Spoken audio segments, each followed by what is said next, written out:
Thank you for joining us again and welcome back to our channel. If you are joining for the first time, we appreciate your time as always. South Africa has confirmed that the ambassador that was expelled from the United States of America is on his way back to the country of South Africa. In a recent interview, the South African government spokesperson came out clear and confirmed that Mr. Rasool is on his way back to the country of South Africa, but when he's going to arrive or land is yet unclear. It is important that both countries are very strategic in terms of their relationship. I have a video to play with regards to that particular confirmation coming from the government of South Africa. South Africa and the United States of America are strategic partners in terms of trade. If you look at this particular relationship, like I've said, both countries did billions of US dollars in terms of export and import in 2023, 2024, and we are going to see what will happen in 2025. Now, South Africa's ambassador to the United States is preparing to return home after he was this weekend given 72 hours to leave Washington. The decision was sparked by Ibrahim Rasool's comments that the U.S. President Donald Trump, quote, mobilized a supremacist instinct and white victimhood, unquote. The presidency has noted the regrettable expulsion of the South African ambassador to the U.S. Let's now speak to the presidency spokesperson, Vincent Magwenya. Vincent, a very good morning to you. Thank you so much for making time for us this morning. Has Pretoria now received the letter from Washington indicating that our ambassador has been expelled? Good morning, Aldrin, and good morning to your viewers. The letter was handed to Ambassador Rasool immediately after that announcement by Secretary Rubio announcing Ambassador Rasool's expulsion. Okay, so what happens now? We understand that he was given 72 hours. Can you confirm whether he is on his way back?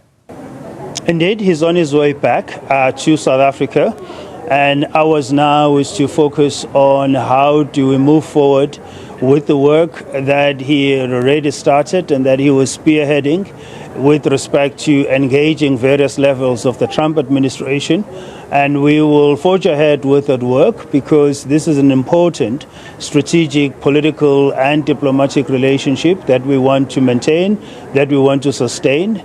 There is an enormous opportunity to grow our trade with the United States at a bilateral level or within AGOA if it's retained. And our energies are going to be focused on how do we move forward in a constructive manner with the U.S. Okay. When can we expect the ambassador to be back on South African soil? I'm not sure of the details, either today or tomorrow, but he's on his way. He's on his way back. Okay. Then in the letter that was sent to the ambassador, does it indicate what the reasons behind the decision is?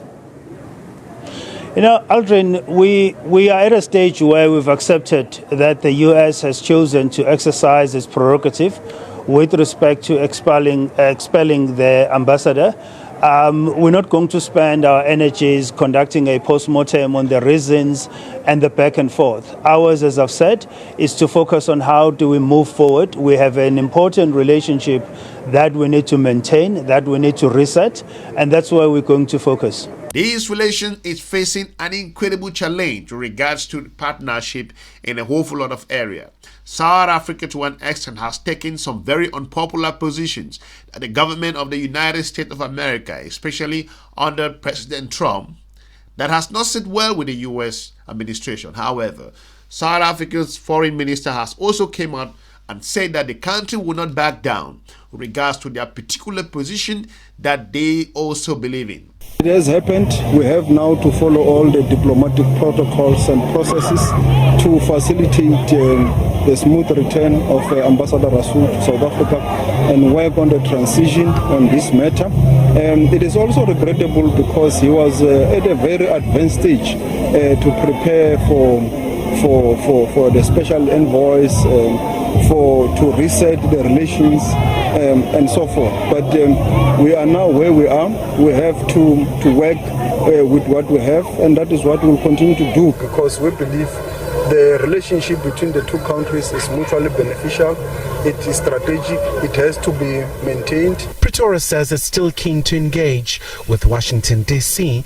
in maintaining good relations. He was working very hard to prepare for that, to prepare the ground for that. So this has scuttled all those. So obviously it's back to the drawing board to look into how do we transition into that. And as you have said, to engage with many countries of the world. During our foreign ministers' meetings, we have engaged with many countries across the globe, Canada, China, Russia, Saudi Arabia, all the countries across the globe that are important for our trading relations.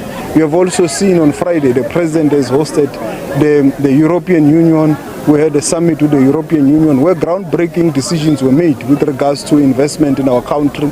He spoke about how South Africa is opening options for other strategic partners in terms of business relations, and more importantly, looking inward on how Africa, to an extent, in this case South Africa, can diversify its partnership. The country of South Africa, to an extent, has been in this particular loggerhead with the United States of America, considering the relationship going through the war in Ukraine and how South Africa have been lambasted at the United Nations and like any other African countries. It is important that South Africa said they are non-aligned, and we all have seen that you cannot move them in that particular position. This is the reason why South Africa's relationship with the country of Russia and China does not sit well with the United States of America. Yeah, so how do you move forward then if you don't deal with that particular aspect around why the ambassador was expelled? And in your statement that you issued on Saturday, you called it regrettable. What's regrettable about it? Well, how do you move forward? You continue to engage. There are engagements, as I said, at various levels. The DTIC is looking at a trade deal proposal that we can table before the Trump administration.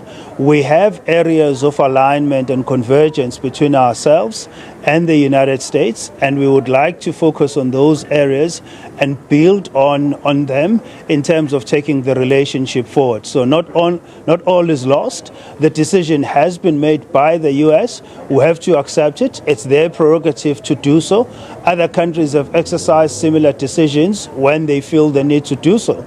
And so what is at stake now is not so much what has happened, is what we are able to do to find each other with the United States and research this relationship.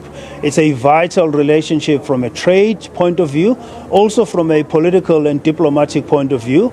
We have to work with the U.S. within the G20 as part of the Troika. And so the opportunities that are available to us that we can utilize to research this relationship. And that's how we move forward. Yeah. Okay. In the moving forward part, does South Africa or Pretoria in this particular case agree with the sentiments that were expressed by Ambassador Rasool? Ambassador Rasool is an experienced diplomat, Aldrin. This was his second tour to the United States. He will reflect on his experience, or recent experience rather, in the United States. He will reflect on the incident that has led to his expulsion, and we will leave it at that. There are lessons for us to be drawn from this, and we will reflect on those lessons. The South African government, to an extent, understands its strategic position, considering it's one of the most advanced technologically in the continent of Africa regards to business development, trade, and economic activity. South Africa is the first landing spot for U.S. businesses and companies that are looking to spread across the continent of Africa. This nation is a more strategic country in the region with regards to its position. At the moment, considering what South Africa is aiming for, this relationship will continue to move forward. The United States of America, to an extent in the future, will accept a new ambassador for the country of South Africa. And South Africa too will work towards looking for a new replacement that will move ahead.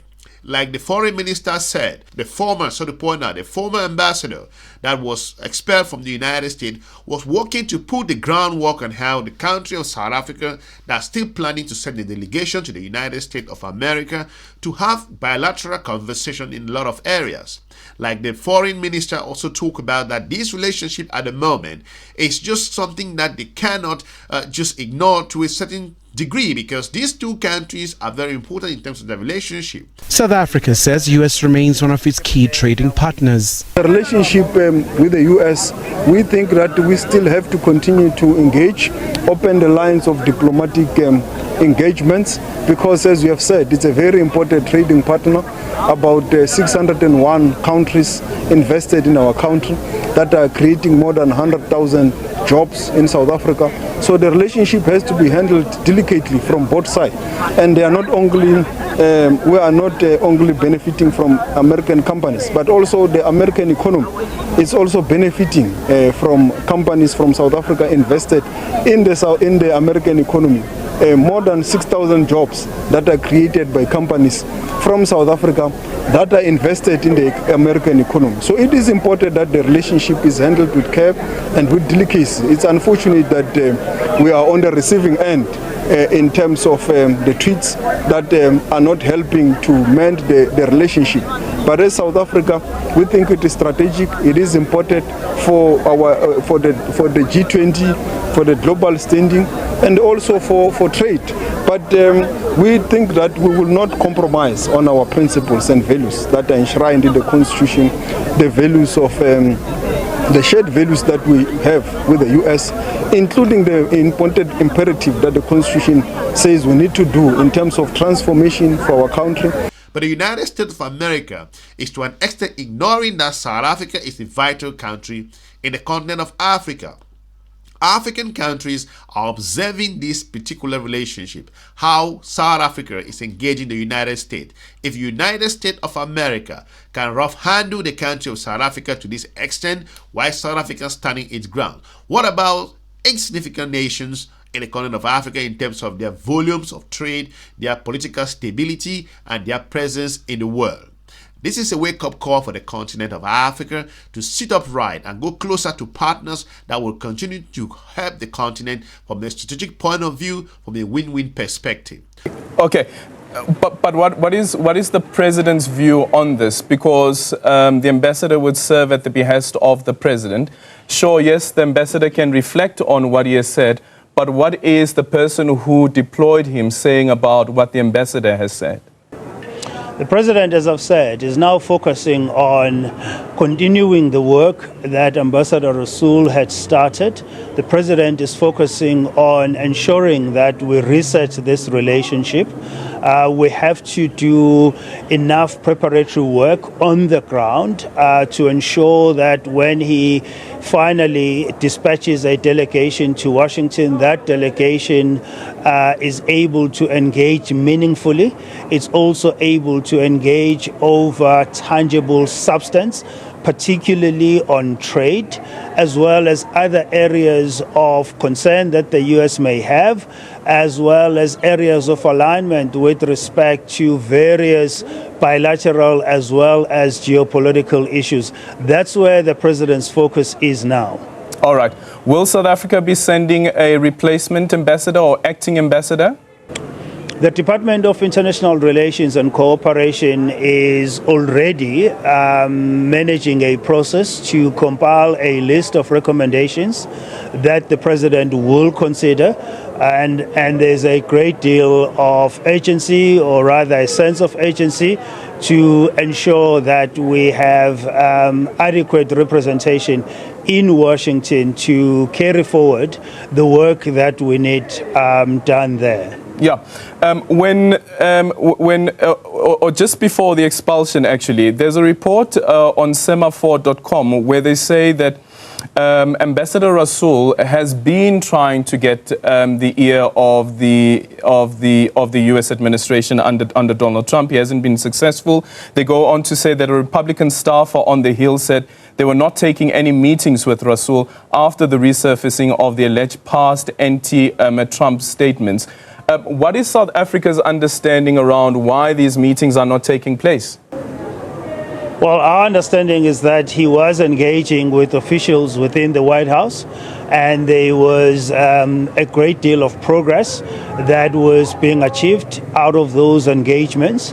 And I'm not certain of these reports that you reference. I've not seen them, but our understanding is that he was having meaningful engagements, and it was on his advice that the president decided to hold back on dispatching a delegation to Washington because Ambassador Rasool advised that we needed to do enough preparatory work on the ground, which was what he was doing.